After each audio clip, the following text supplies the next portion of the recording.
in the table, walking side by side. هو بجد ايه اللي جرى للمشاهير؟ يعني انا مش فاهم ايه اللي جرى لهم بجد. انا محتاج اقعد مع المشاهير ونشوف جوه دماغهم في ايه، لان انا ما بقتش فاهم. بحس احيانا ان هو جوه دماغه، يعني المشهور ده جوه دماغه مفكر ان هو نازل من السماء او حاجه. وعامه الموضوع مش على عمرو دياب بس، ده غير ان انا اصلا ما بحبش عمرو دياب من زمان. يعني انا شاكك اصلا في عمرو دياب ده، بحسه اساسا مش انسان، بحسه هجين الانسان، يعني ملعوب في الجينات بتاعته زي السوبر هيروز كده بتوع ذا بويز. الراجل كان كبير وهو صغير، ومن ساعه وهو صغير وهو عمال يصغر بقى، فاهم؟ لحد ما جه عند سن معين كده وبقى ثابت، ولا بيكبر ولا بيصغر ولا اي حاجه، ولا راضي يموت حتى ويريحنا ويرتاح. هو ثابت يا باشا، وبيعمل نفس الاغنيه من ايام الحمله الفرنسيه وبرضه بتنجح. انا مش فاهم في ايه، في ايه. انا فقت وهرد الصفع المعنى. ومن ساعه ما عدى ال60 وهو راجل قليل الادب، وبيعمل اعلان لمنتجات مقاطعه بالعند. هو بجد مفكر نفسه هوملاندر، يعني مفكر يعني على الاقل هوملاندر كان عنده قوه خارقه، يعني ممكن يفشخ الناس حرفيا. انما انت ايه اللي عندك يا عمرو دياب حرفيا؟ انت ممكن، انا مش فاهم لحد دلوقتي الناس ليه ما كنسلتوش، يعني ليه الناس مش عايزه تكنسل عمرو دياب؟ I'm not some weak-kneed fucking crybaby that goes around fucking apologizing all the time.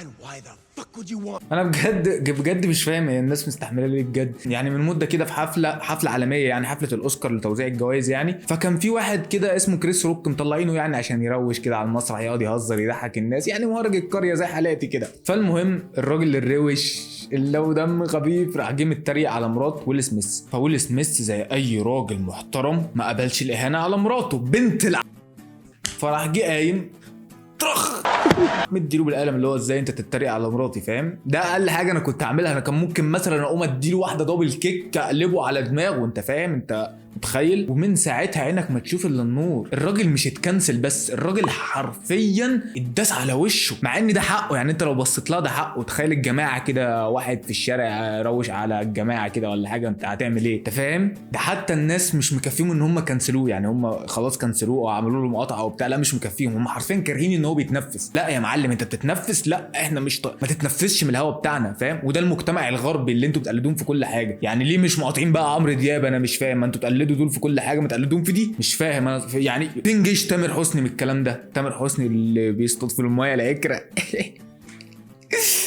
وبيننا معاد لو احنا بعاد. اللي غريب بجد في موضوع القلم بتاع عمرو دياب ده ان الراجل حرفيا خد القلم وباس ايده وشه وظهر واتكل على الله.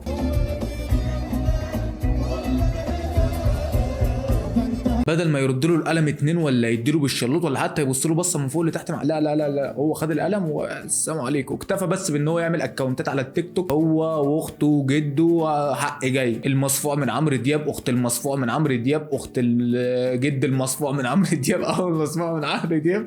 هو اكتفى بكده، فاهم؟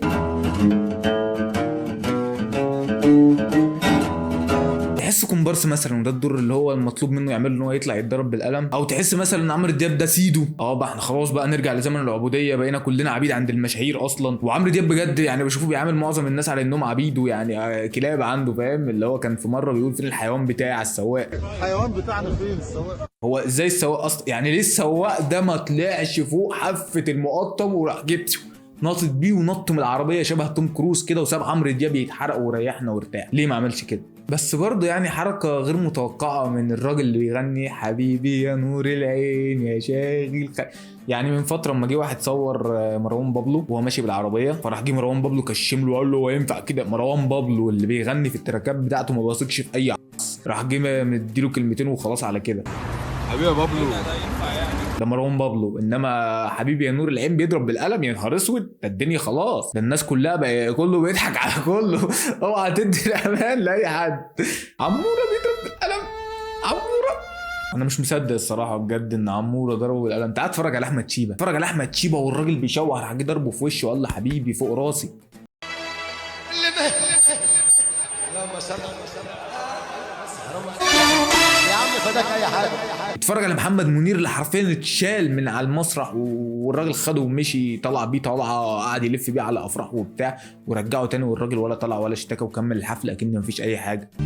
في يوم رحت حاجه مضحكه قوي في الموضوع ده، يعني بعد الحوار اللي حصل ده وبعد ما عمرو دياب ضربه بالقلم اكتشفت ان عمرو دياب عامل اصلا محضر في الولد يقول لك كان بيقلدني. لا مش مكفيه ان هو ضربه بالقلم، لا هو عارفين افترى. فراح جه الراجل ابو المصفوع بقى حرفيا اللي هو ابوه بجد بحقه حقيقي، طلع بتصريح وقال لك احنا صعايده ولينا طور عند عمرو دياب كده. فانا الصراحه اقترح على عمرو دياب ان هو يغير عنوانه احسن بالكتير قوي. بكره هيصحى يلاقي صف عربيات بيجو 504 واقفين له قدام البيت بالشوتجن وبالشوم، وعربيات الموز كلها هتلاقيها انطلقت على عمرو دياب، طلعوا على البيت عنده برضه.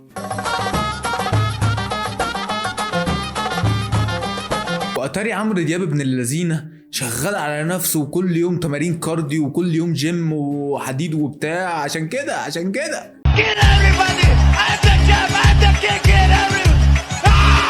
ومن اولى المحافظات اللي تضامنت مع الفنان المصفوع محافظه دمنهور نزلت بيان رسمي ان هي مش هتجيب عمرو دياب في اي حفله عندها. مش عارف الصراحه ايه اللي هيودي عمرو دياب دمنهور، مش عارف.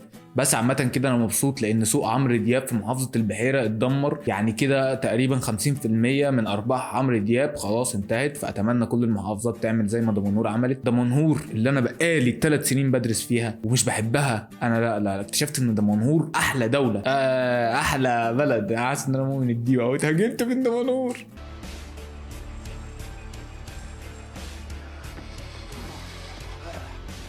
واقترح على المصفوع اقتراح انه يعمل اكونت على تيك توك ويستغل الموضوع ويتواصل مع احمد العوضي. هو المصفوع يعني قال ان محمد الزبال ولا ايه، وهو يبقى طلع بمصلحه بدل ما هو حرفيا اتهان على الفاضي. You took everything from me. Why? والاستاذه منى الشاذلي كده تتواصل معاه بقى وتطلعه في حلقه عندها وتقول له القلم جه ازاي. حسيت بايه بعد ما خدت القلم؟ يعني وانت بتاخد القلم انت كان في ايه بيدور جوه جيبك؟ وصف لي كده الاحساس بتاعك بالتفصيل، فاهم؟ وبعد ما خدت القلم بقى انت حسيت بايه؟ حسيت ان انت قليل؟ حسيت ان انت بني ادم حقير؟ حسيت ان انت ايه رد فعلك بعد ما خدت القلم؟ فاهم؟ وكل المذيعين بقى يستضيفوه كل عيش يا عم. يعني ولا رديت القلم ولا عملت فيه محضر ولا خدت طارق. طب اعمل اي مصلحه زي محمد الزبال كده واستغل الموضوع شويه، ما تبقاش غبي. اللي بجد عايز اقوله في اخر الحلقه ان احنا بجد شعب مع والله زي ما بكلمك كده بنعمل قيمه لناس المفروض يبقوا مداس. سوري اندمجت شويه. يعني بجد حاولوا تنقوا الناس اللي انتوا بتشهروها اللي هو مش عارف ازاي اصلا.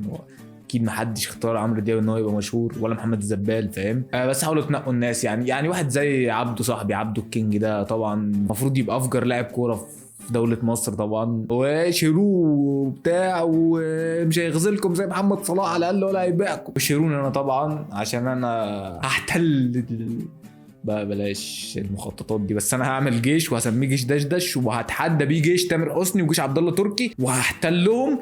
وبعد كده الموضوع اشوفكم اي وقت.